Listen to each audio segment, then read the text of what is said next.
Обвинителката Ленча Ристоска денеска си поднесе оставка од обвинителската позиција. Во објава на социјалните мрежи образложува дека не гледа простор за работа во согласност со принципите за кои, како што наведува, се залагала во текот на целата своја кариера.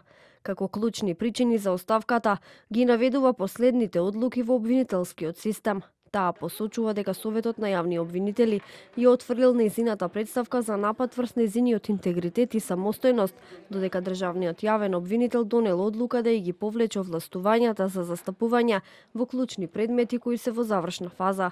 Според Ристоска, овие одлуки сериозно ја ослободуваат позицијата на јавното обвинителство и носат конкретни ризици за исходот на предметите кои што се однесуваат на висока корупција и криминал. Оваа недела Советот на јавни обвинители ја отфрли мојата представка за нападот врз мојот интегритет и самостојност, а државниот јавен обвинител донесе одлука за повлекување на овластувањата за застапување во клучни предмети во завршна фаза.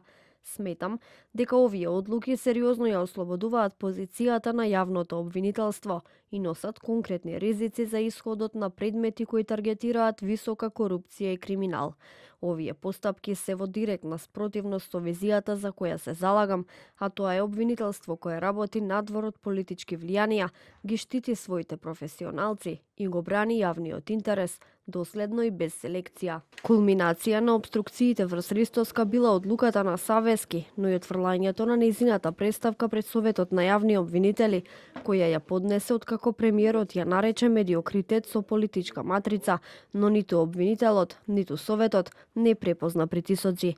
Таа во изминатиот период беше под голем притисок од власта, а особено поради фактот што ги застапуваше предметите против владеачката ВМРО-ДПМНЕ, Талир 1 и 2.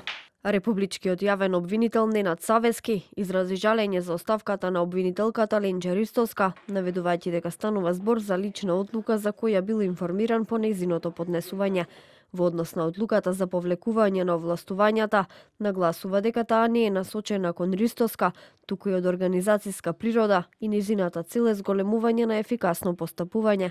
Тој посочи дека обвинителството останува без искусен кадар, од кој очекувал значителен придонес, особено во делот на меѓународната соработка.